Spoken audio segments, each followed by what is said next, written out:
Gotta think about something funny to say to start this off. Any ideas? No, it's never funny when you plan it. You know what I mean? It comes across as scripted.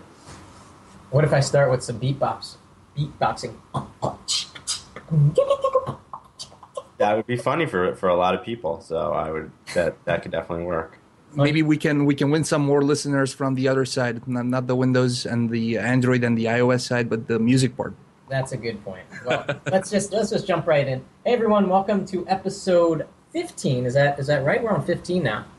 Mm-hmm. Yep, 15 of the Pocketnow Podcast. I will be your host, Brandon Miniman, editor-in-chief of Pocketnow.com. I think it's the PocketCast, isn't it? Not the podcast. Well, I think that it should be just the podcast. I don't think anyone knows what a PocketCast is, so, podcast. It's like that was our thing. That's what differentiated us from the rest of those other podcasts out there. I agree with Evan. All right. You guys are ganging up against me. Well, introduce yourselves, and we'll get started here. Uncomfortable silence. I'm Evan Blass. Hi, guys. And this is Anton D. Nod. Hello, everybody. We decided in this episode to have everyone introduce themselves so that I didn't have to say any weird comments and make people feel uncomfortable. So we did it that way, and I think next time we'll go back to the way it was before. Did I pronounce my name right? Did you pronounce your name right? Yeah. So Tony has a last name that's difficult to say because it has a character that we don't have in English. And I've been practicing it, and Evan tried it too, and we couldn't get it right. But Tony, how do you say your last name again? It's Nudge. Yes, and it sounds like he's just saying Nudge or something like that, but it's something like that. It's more complex than that. There's a very subtle sound that you have to get right. Let's get past this. All right, let's get past this. All right, so let's get started. A lot to talk about. We've got the Windows Phone 7 event tomorrow, and it's kind of strange because most people will listen after, quote, tomorrow. Today's Monday, tomorrow's Tuesday.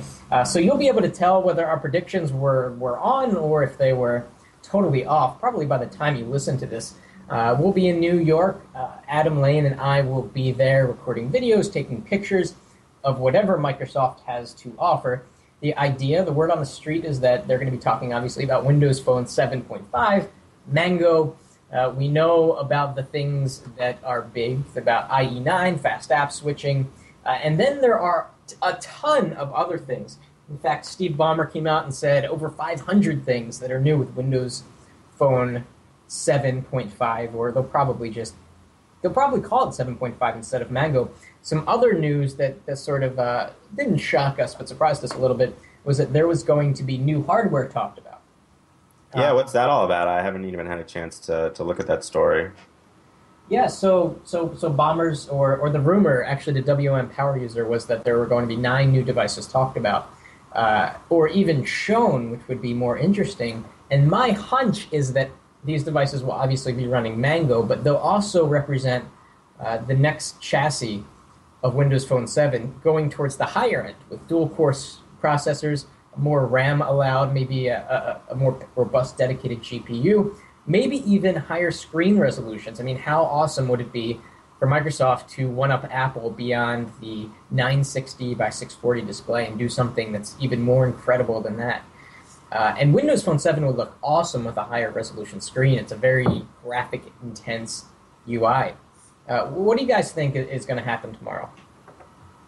Well, I'm not sure Windows Phone 7 supports a higher resolution than WVGA, which we have right now, but I am highly excited about this rumor of new devices.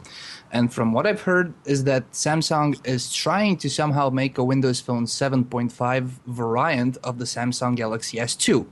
And I'm excited not because of the CPU and the huge RAM, but of the Super AMOLED Plus screen.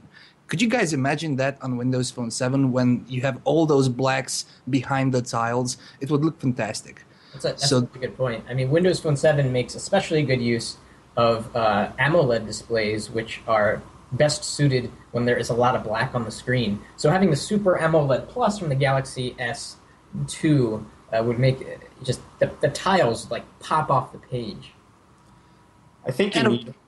I'm sorry, go on. Go on, Evan. I think you definitely need some... I mean, 7 devices, or what did you say, 9 devices tomorrow? Nine, yeah. That sounds like a lot to me. But maybe, I mean, you definitely need some hardware tomorrow because for the mainstream press, an iteration, a 0.5 iteration, that doesn't make a great headline for, the average reader who's, in USA Today or the New York Times. It's better to have that, Microsoft announces new devices running on, upgraded OS. That's yeah, absolutely. I mean, it's much more tangible. It'll be much more impactful in terms of the press response if there is devices. If there are devices to take pictures of and to get hands-on time with. Another interesting thing about the event tomorrow is that it starts at 10 a.m. and the Windows Phone 7 launch event in October started in the evening, as I remember. Not 100% sure on that. And I don't think so. I think it was a day event, as I recall. Okay, so... I mean, you were there, so maybe you were just drunk. Yeah, there's plenty of free drinks to go around, courtesy of Microsoft. But yeah, I'm curious as to whether that was an all-day event. Brendan, I think it makes sense to be at 10 a.m. in the morning because from what we've heard, there will be a simultaneous event in London and in Poland, in Warsaw. So I think that 10 a.m. translates to 5 p.m. or something similar in Europe. That would make sense. What's also interesting is that there's no, in the invitation that we got for the event tomorrow, there's no specifics on timing. Like, it's just, VIP preview event for Windows Phone 7. There's no keynote mentioned or anything like that. I just think it was nice to be invited. Getting back just for half of the second for these 9 rumored devices, I think this number 9 makes a lot of sense because if you remember back in October when Windows Phone was launched, Steve Ballmer came out with 9 devices. And they are emphasizing that Windows Phone 7.5 is not going to be so much of an update to an existing Windows Phone, but they are trying to present it as a whole new concept. Maybe not a whole new platform, but a whole new approach to Windows Phone 7. So it's going to be definitely a launch event, and these 9 devices make sense. My question is, where do you put those or that Nokia Windows Phone 7, which hopefully will come out this year? Do you think that the event tomorrow might shed some light on the Nokia device or devices? At least a reference to that, yes. But I don't think there will be any announcements or any devices shown because Stephen Elop said that one of the main ideas and policies he's trying to implement with Nokia is to reduce the time between the announcement and the effective availability date of a smartphone.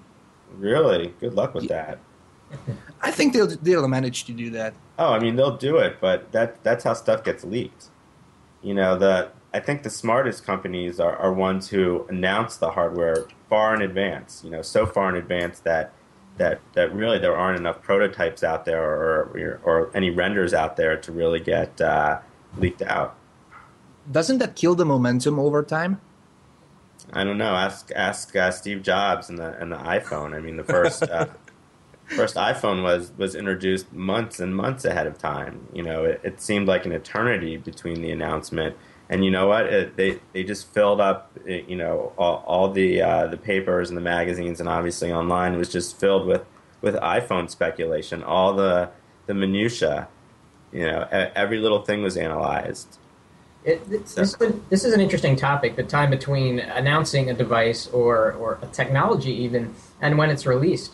I was reading an article today about Dell and sort of Dell's failure to bring to market a very innovative product. And I thought back to that really thin, crazy laptop that they released. I think it was the Adamo XPS, is that right? Adamo, yeah. And that thing was announced, or at least leaked, a long, long time before it was actually released. And then by the time it was released, there were already laptops on the market that were extremely thin.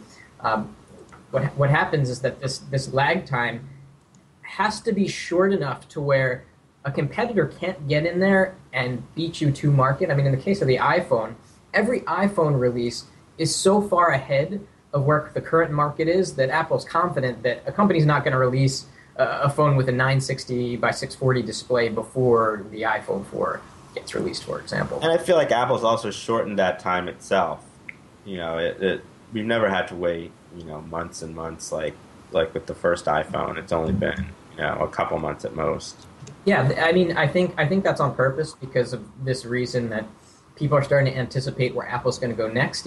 If they release if they talk about the iPad 3, which is going to have a, ridiculously high resolution screen, that's a very predictable move. And so it's very possible that Samsung and other companies are already retooling to come out with a counter to that product. And if there's a big enough time window, they'll release it before the iPad 3 comes out. So, as you say, Evan, Apple's anticipating this, and they're closing their windows between when they announce the product and when they release it, and sometimes making it as short as, a month or two. Right, but that's really when you risk getting into, having your stuff leaked out and having the surprise gone. That's true. Apple especially is really big on controlling the message and the timeline and when everything gets out. So when you disrupt that, that's a huge blow to their marketing strategy. Well, Apple's always been a special case, but let's try to make an analogy with the Thunderbolt. Now that one hasn't been announced officially, but we had lots of leaks and rumors about the announcement date. And the more time between those rumors and the actual announcement, I think the momentum got killed. And I think Sprint is heading towards the same thing with the Evo 3D. I mean, we had the announcement, and we still don't have any details as to when that device will be ready. I think there's a lot of people anticipating it. Because it's a new technology. Yeah, I mean, and it really represents, HTC's return to the top of the heap in terms of technology. For a while, they've sort of fallen back there. Lower screen resolution than Motorola, less processing power than LG. So I don't think HTC and Sprint gave other manufacturers enough time to come up with a QHD 3D display. I mean, only a couple of companies are doing 3D right now, and they're sticking to WVGA, and the fact that HTC is bumping that to QHD is just, it's kind of another ballgame. Yeah, so Brandon, should we enumerate all the 500 features which will be announced tomorrow, or leave that until tomorrow for Ballmer?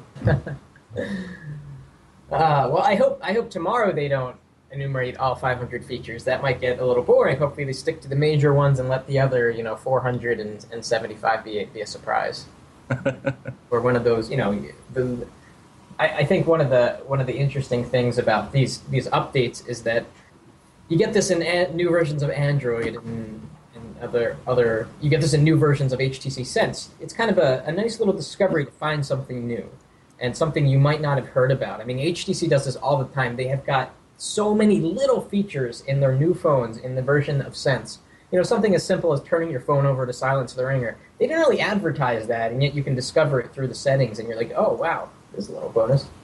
Anyhow, let's move on. Speaking of Microsoft, there were rumors of Microsoft potentially buying Nokia's mobile unit, which would be a pretty remarkable thing in the industry. Huge. It would be even huger than Nokia, going with Windows Phone 7. What do you think Microsoft would do with Nokia, Evan, if they were to buy it, or the mobile edition? Oh, there's so many jokes you could make there. But that's very mature. But realistically, I think it wouldn't be a bad synergy. I think they would obviously be looking for that vertical integration that Apple has with the iPhone and iOS, and it would really behoove them to be able to control the hardware and the software experience. But this is something that we haven't really seen before, which is sort of a synergy of the two types of strategies, which is either vertical integration or licensing. Yeah, we spoke about this last week, and it's interesting that we spoke about this last week, and then this news breaks of Microsoft, potentially But this is totally rumor, and it's most likely not going to happen at this point.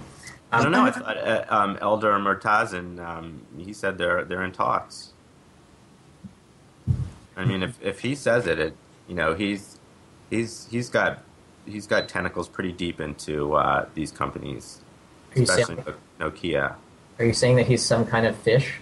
He's got tentacles? Possibly. I've only seen one picture of him, and it was only from the waist up, so I don't know.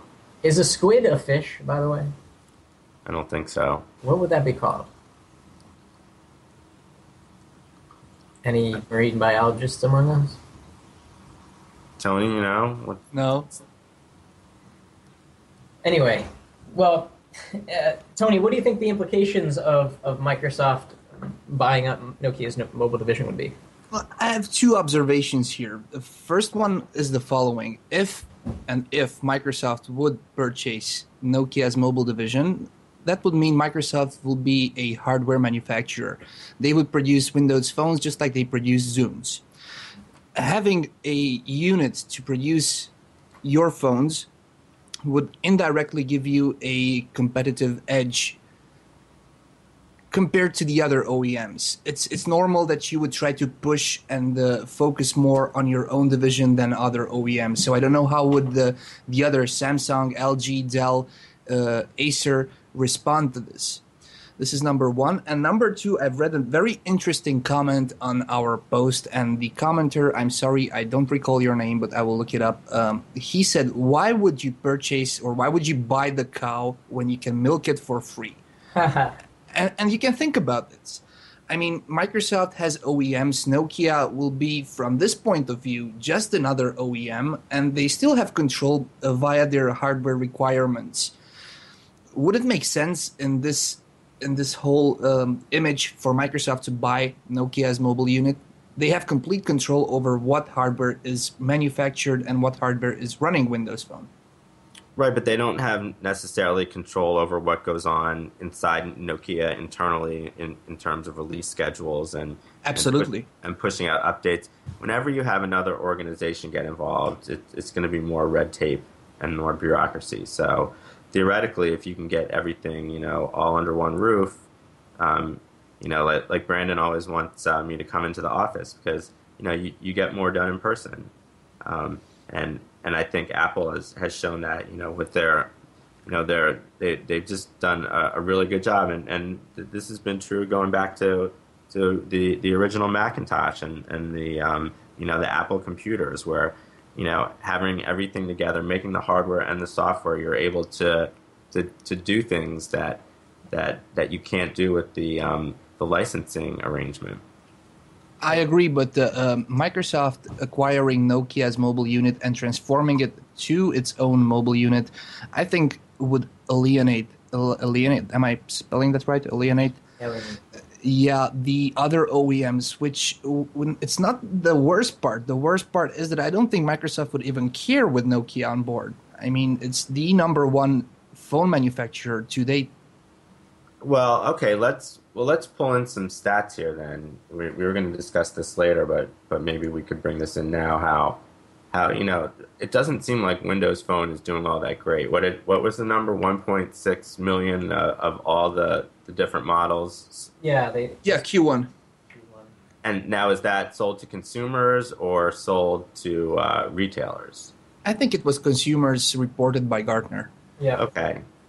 So, I mean, that's I don't know how that compares against the other platforms. It doesn't seem like a lot. Well, it compares like this. Android is activating 400,000 a day, so Q1 for Microsoft equals 4 days of Google Android.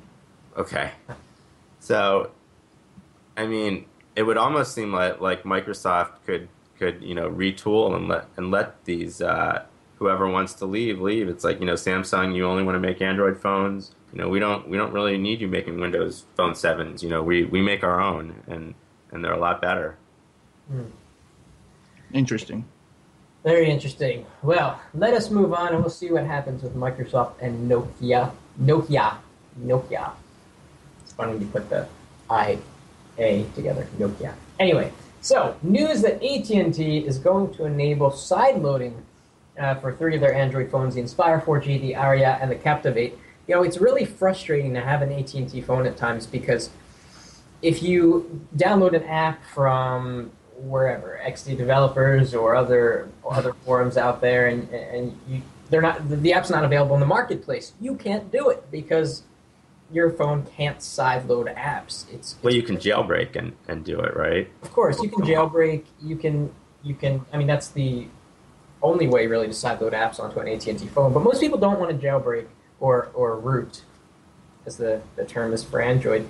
So this is good news that AT&T is going to stop implementing this policy. But why did they do it in the first place? Why did they stop sideloading? I think because of security reasons. It's well known that with or without malware, the idea that applications on the official Google Android market are somehow approved or somehow official. Now, yeah, I brought the malware here because we've seen malware in the Google Android market. But the general idea is that if you purchase an application from an unknown source, from outside of the Google Android market, let it be another third-party market or the APK from XD developers, it's not going to be safe. And I think that would impact somehow, or at least AT&T thought that it would impact on your security and maybe, who knows, on their network security. Yeah, and then they learned that stuff inside the market wasn't safe either. Yeah, absolutely. I mean, it's true. The Android market is much more of a Wild West than the App Store, and it's a lot easier to push out malware. Right. But now talking about malware and talking about the rooted devices, this is a little bit off topic. We had a news story this weekend that, the movie rental service Google started in the Android market, well, it turns out it's not supporting rooted devices. So another security hog for a so-called open platform. Right, but I think that's only temporary. I'm sure there'll be a solution that will... I hope so. That will, trick the servers into thinking that the device is not rooted. Yeah, but officially they don't support that. Well, it's funny because all the other carriers have sideloading enabled. My theory is that, yeah, it has to do with security, but it also has to do with people messing up their phones and calling into AT&T customer service, which, of course, costs AT&T money to have to field those calls. And it's just reducing one layer of complexity on devices that are pretty complex compared to the feature phones that they sell. Well, the only reason they're turning it on now is for the Amazon App Store, right?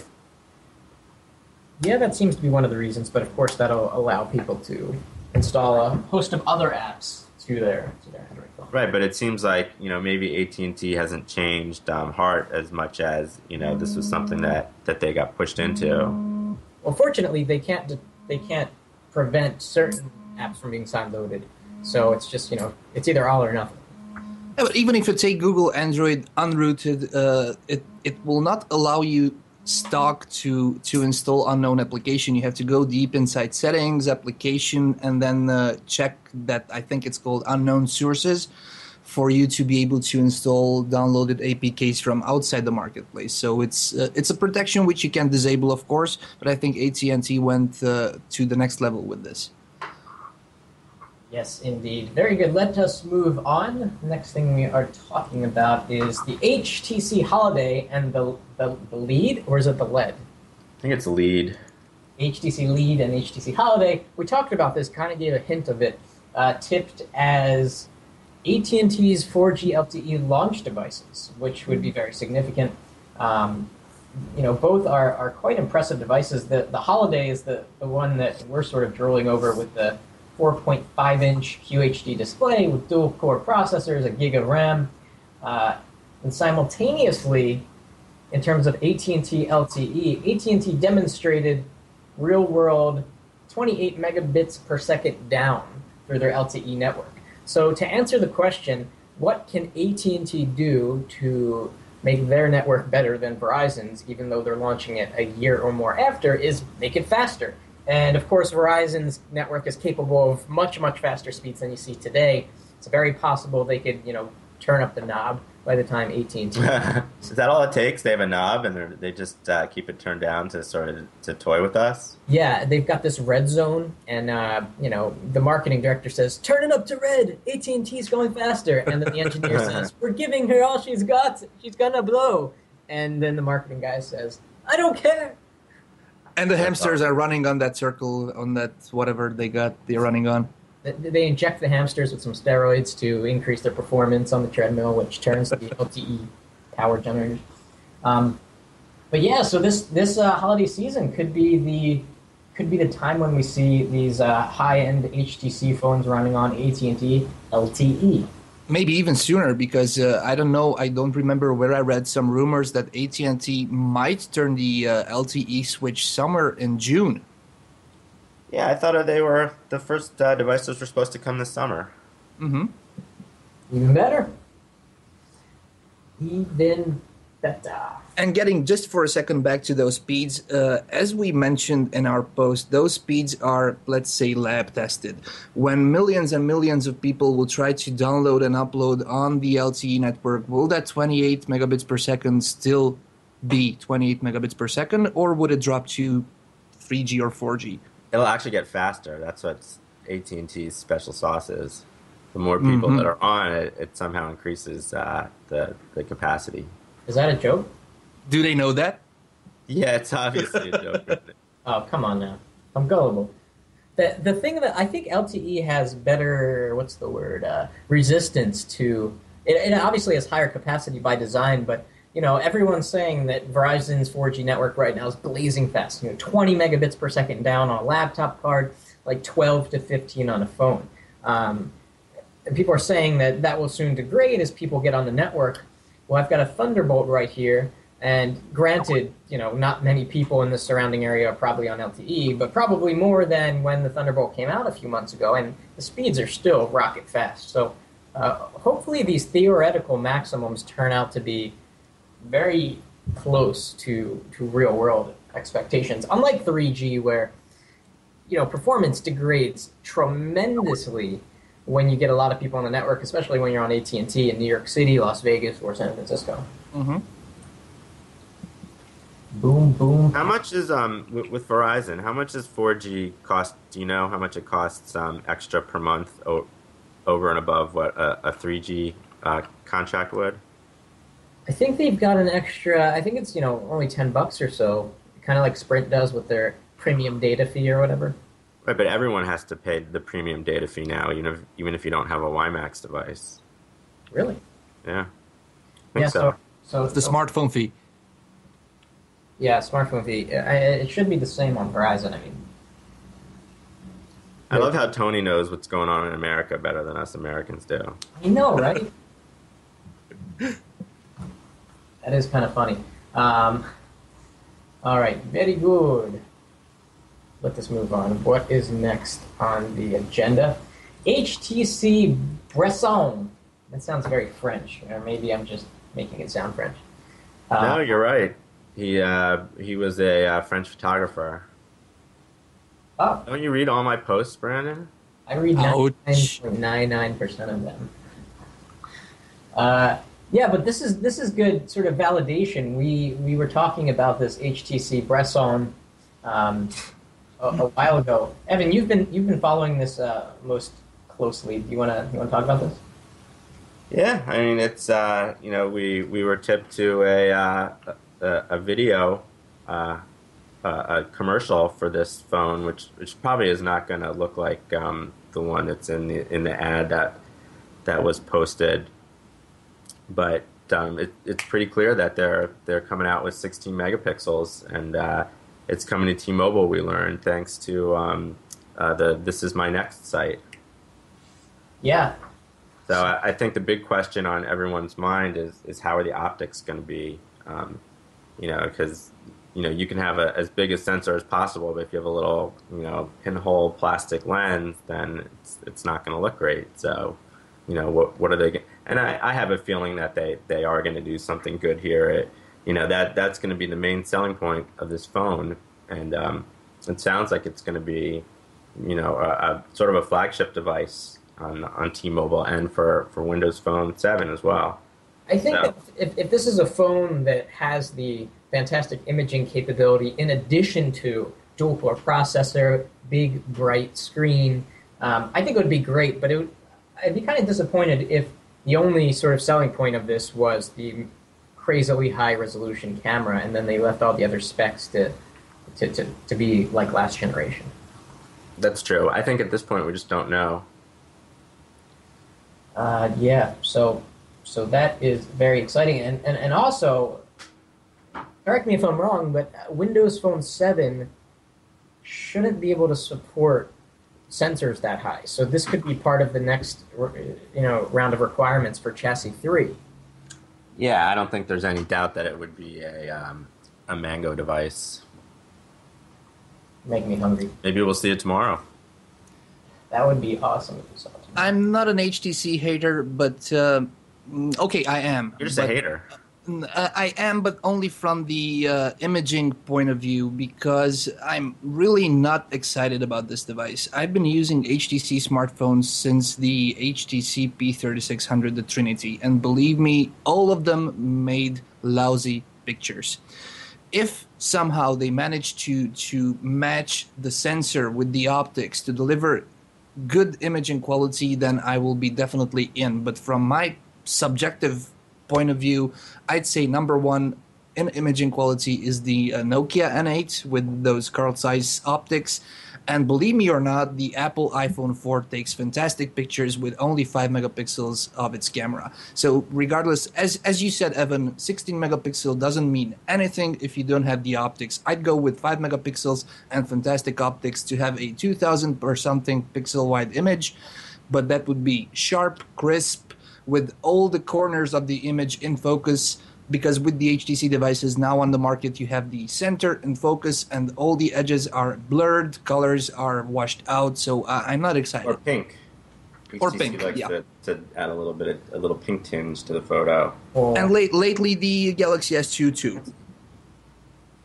I see these balloons floating across my window. I think some 3-year-old somewhere is very upset right now. Why don't you catch them?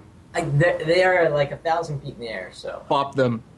And these windows don't open, so... yeah, imaging on a camera is very interesting. The iPhone 4 probably takes the cake as having the best optics in terms of the video capture and the photo quality, but not too far behind, and this is all sort of my opinion, is the Samsung sensor. I mean, ever since the Omnia 2, they've been really killing it with their cameras, and the Galaxy S2's camera, I think, is perhaps better than the iPhone 4, and it takes video at a higher resolution, even though it's not insanely amazing quality. The saturation is good with the colors, contrast looks good, but we're seeing a turning point, I think, in optics, and Yeah, the Arc is supposed to look really good. What's that? The Arc is supposed to take a really good photo. Yeah, the Arc as well. That's what I was supposed to say, that I think Sony Ericsson comes in close third or maybe even second with those Exmor R backlighted or back illuminated sensors. They just take fantastic pictures. Yeah. How important is photo taking and video taking on your phone? How often you guys take pictures and shoot video? Well, for me, it's important because I like to take pictures while being out, regardless if it's in the park or grabbing a drink with somebody and posting those pictures on Facebook. But lately, I'm skipping many, many pictures because they don't even look well on the smartphone's own display. But since I got the Apple iPhone 4 and this, guys, I'm not turning to Apple, but it's just got a fantastic camera and the pictures look great. And if you have a post-processing application like Camera Plus or, I don't know, Photoshop Express, you can be very creative in taking pictures and uploading them to your social page. What about you, Evan? I barely ever leave the house, so I take a picture like once a month. But when I do use it, I want it to be good. So it's a fairly important feature. Yeah, it's a bragging right too. You got to have more megapixels than your buddy's phone. I take a lot of pictures too. Just the other day, they're building what do they call it, Whole Foods near me, and they're doing some construction, and there's just I like to take pictures. There's some crazy construction equipment. I got real close with the Samsung Galaxy S2, and I took some really cool pictures. My problem is that I want the pictures to be instantly available somewhere in the cloud. And on an Android phone, you can have Picasa web album sync, which is awesome. You take a picture, boom, it's online. I would like it a little bit better if it went to like a Dropbox folder on my desktop. In the case of Windows Phone 7, you can have it automatically update to or upload to, I think it's called SkyDrive. SkyDrive, yes. And on the iPhone, that's really the worst of all. It takes some of the best pictures, but you have to, unless there's some other method that I don't know about, you have to either email pictures to yourself, and you can only email like 5 at a time, and they're like, 2 megabytes each. Or Doesn't MobileMe sync that? Yeah, you could upload them to your iDrive if you pay $100 for the service. All right, so how does that work? You pay $100 and you take a picture, and is it just boom like that uploaded, or do you have to do something? I don't know. I haven't paid $100. What would be the point of having to manually sync your photos? You wouldn't. I mean, there would be no point. That's what we're trying to avoid here. So yeah, I have to imagine MobileMe is an automatic sync. Now I don't know if it does it. Are you saying you want it immediately uploaded, or can you wait 10 minutes until the next sync goes through? Yeah, 10 minutes is fine. So yeah, I think that's what that backup service does. You know what I want? I want a section of my desktop, like a widget, that keeps an active tally of all the pictures on my phone, and it's sorted by date, or I could press a button and sort it by by name or by size, and just like that, you take a picture, boom, it shows up on your desktop. I think you'd want something like the Kin Studio. The Kin Studio. Well, I mean, HTCSense.com will do the same thing, and as we were talking about, Picasa will do. Well, the Kin Studio didn't make a nice little desktop folder or whatever. You'd have to log into the Kin Studio website. There must be some piece of software out there. Maybe one of our listeners will hook you up. Fair enough. I'm sure that there's a sort of roundabout way you could do that. Maybe with some sort of. I'm sure Picasa web album has an API, and you could build a widget. There might be already a widget using Windows 7's what is it? The desktop widget framework. What's that called? I don't know. I don't use it. Yeah, I don't think many people do. Anyhow, moving on. Apple is proposing a SIM card format that is smaller than microSIM. Oh, no. And, of course, microSIM is just basically a SIM card with the plastic cutaway. It's really the same thing. But they want to make something even smaller because they're starting to become limited by the size of a SIM card. And that's so awesome that tiny little thing is limiting the size of our devices. It really is amazing. I mean, they pack these things so full.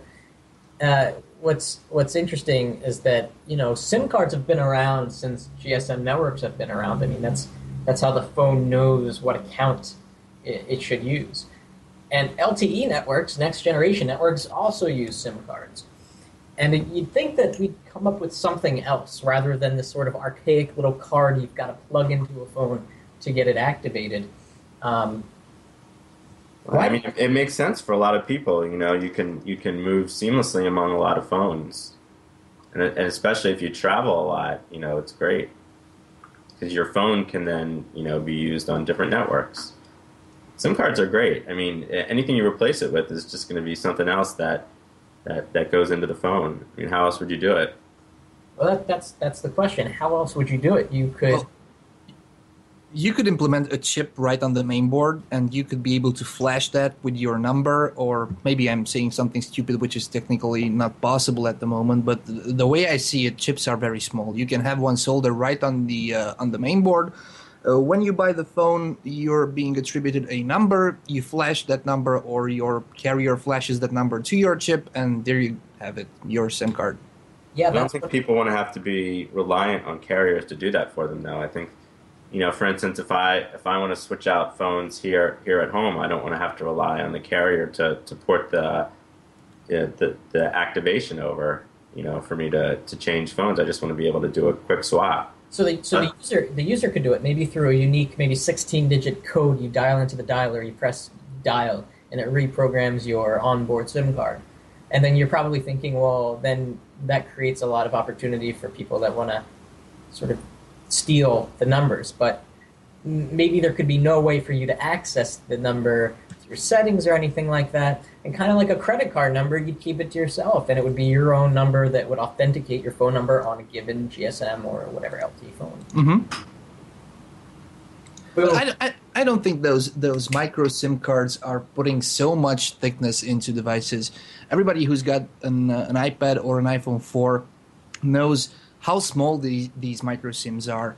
And only if you take a look at the holder, the part which inserts and ejects the card from and to the device, it's so small. Let's add 1 or 2 millimeters for the part which is inside the hardware to which the SIM card connects.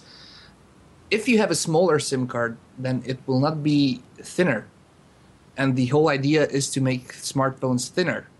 So I'm not buying this story. You know, it'd be awesome if they built the SIM card into storage, like a micro SD kind of format. That'd be sweet. Yeah, I ditched the SD cards. I'd go with NAND memory, 64 gigabytes, 32 gigabytes, 128 gigabytes, and that would save you some space. Sure. Do you guys remember mini SD cards? I do. I think I still have a couple. They were around. That standard was around for like a year, and I had one phone. It was the HTC Tornado that had a mini SD slot. I think I had 2 handsets. I think I had the, I believe the Kaiser was mini SD, and I believe the Hermes was. And my Trinity was mini SD too. Yeah. Wow. So that was a short-lived standard, and of course now everything is micro SD. Even feature phones, or a small number of them, have micro SD expansions. I meant Apache. I'm sorry. What'd you say, Evan? I'm sorry. I meant Apache, not Kaiser. Yes, Apache.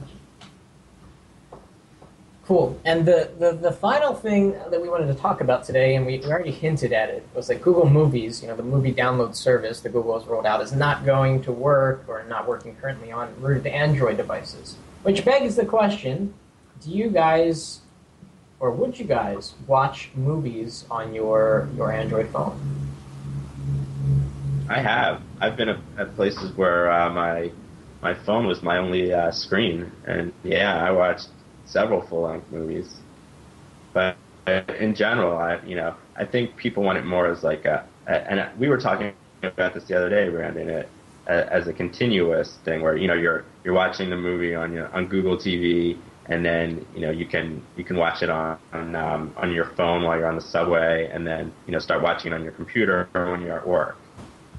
Yeah, because everyone should be watching it at work. You're breaking up a little bit, Evan. I'm sorry. That's the point, I think, is what screen do you have available? If I'm in a situation where I want to watch a movie, I'm going to bring the iPad. I'm not going to bring an Android tablet because I don't have one, and because I don't like Honeycomb that much right now. So the iPad makes it so incredibly easy. Just like, it's the case with any of these download stores, right? You pay between $2 and $4. You download it. You have a 24-hour window to start it. Or no, you can start it within 30 days, and then you have a 24-hour window to watch it. Tony, do you watch movies on your phone? No, I've been traveling a lot in the past 5 years, and I've always somehow managed to bring one of my laptops with me. But nowadays, if I go somewhere, the only movies I watch on my smartphones are some YouTube videos, and those take anywhere between 2 and 5 minutes. But if I'd go to watch movies while being mobile, I think I'd take the iPad too, and anything less in diagonal than the iPad is, I think, not only bad for your eyes, but renders your movie unenjoyable. From my personal point of view. Just wait till that P930 from LG comes out with 720p. Those pixels are going to be so tiny. Wow. That's going to be the Iris display. There's quite a bit of debate, though, on whether or not that is a phone. The by model number naming convention, it should be a phone. P930, is in the same line as P970, which is the Optimus Black, and P920, which is the 3D, and the 990, which is the 2X. Mm-hmm. But then if you look at the number of characters it can fit on the screen, it's not a lot. It's even less than most phones.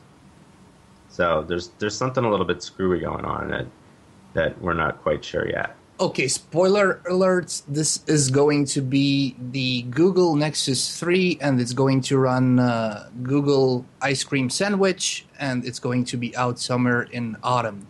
I've heard that a few times. Why do you think they would bring LG in for the Nexus 3? I would think that they'd be happy with Samsung. Could you repeat that, please? You were breaking up. Trying to spread the love around. He said, why bring LG into the Nexus branding? I mean, and not stick with Samsung. Well, because we got the initial Nexus with HTC, we got the second Nexus with Samsung, and I don't think Google wants to tie itself too much to one manufacturer and doesn't want the others to feel neglected. So I think all the Nexuses, or the Nexus E, I don't know how you say the plural, will be manufactured. Nexi will be manufactured by another OEM. You know what's interesting? Google's promiscuity might be attributed to the fact, as you mentioned, Tony, that they want to work with every OEM, show every OEM love, and give them the chance to be the next Nexus. I'm waiting for the Google Nexus 5 made by ZTE or Huawei. Oh, yeah, right. I mean... you know what? Interesting thing, though. I'm sorry to interrupt, but it's Huawei. That's the best thing I learned at CTIA. Huawei. Yeah, it's pronounced Huawei. Huawei.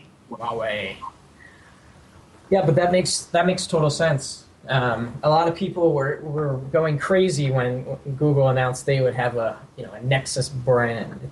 Well, what about the partners? Well, okay, we'll rotate to the partners every year, and everyone will get a chance to showcase a really hot Android device. And the Nexus brand has proven very strong. I mean, the Nexus One was and still is incredibly popular. It's a great development platform. The Nexus S is still going strong. It's still for sale. It's on Sprint now as a pretty high end device running on LTE. So, and it'll be on AT&T soon. What's that? Evan. I was gonna say it'll be on AT&T soon. Yeah, and it'll be available on AT&T unlocked, certainly.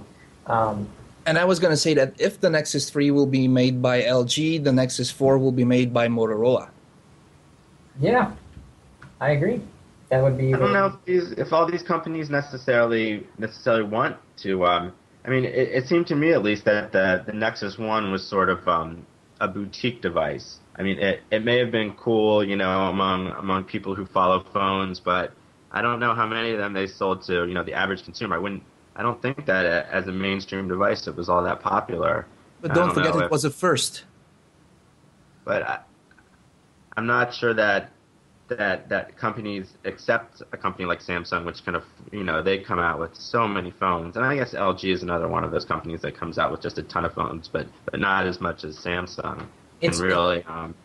It almost doesn't matter if they sell a tremendous number of Nexuses, because they hold a big press event each time a new Nexus is released. Google partnering with X brand, and it gets a lot of attention. It's written up in the New York Times and the Wall Street Journal, and everyone cares a lot. So, and they're featured in every show. Worth, a product failure. I mean, if you were a company, would you manufacture a product that is not going to sell a lot just so you can get a little bit of press, especially if you're a company like LG who doesn't really need a day of press in the Wall Street Journal? I don't know. It depends on what a lot is. I mean, we don't know what is considered a mega hit for an OEM and what's considered a waste of time. So, but we have to wrap up the podcast now. Thank you, everyone, for listening as always, and we will see you, figuratively speaking, next time. Ciao. Bye. Bye-bye.